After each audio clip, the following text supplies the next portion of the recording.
Simply Mary here, and today I'm going to show you how to make these DIY sugar skull decorations.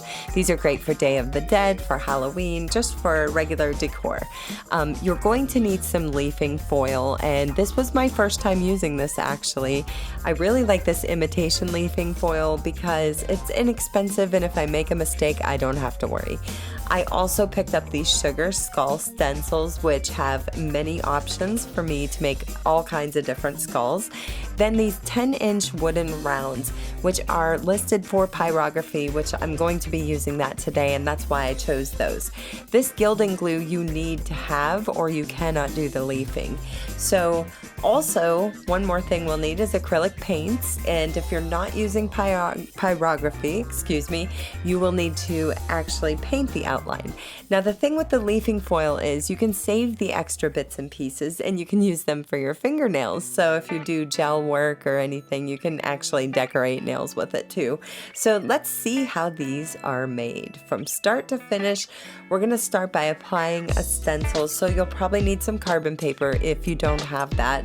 And once you get the stencil on there, you're going to either burn or paint it.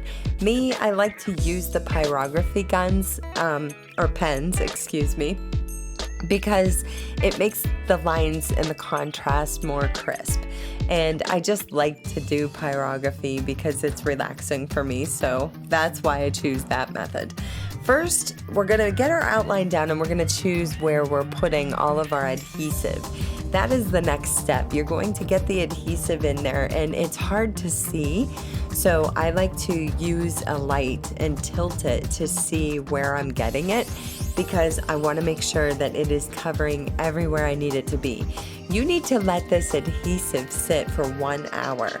So in the meantime, while I'm waiting for that to tack up, is where I'm going to choose my bright colors. I love using the Magicfly paints because they're vibrant, and that's what I'm looking for these sugar skull decorations.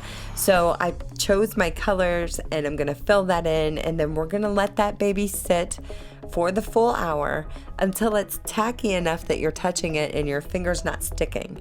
The foil is going to stick wonderfully, trust me, it will.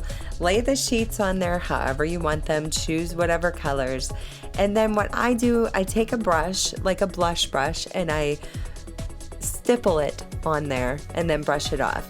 I'll go around with a screwdriver and scrape out where some of the edges went into my pyrography, and I might do some touch-ups and then apply the varnish, and you are ready to finish it however you want.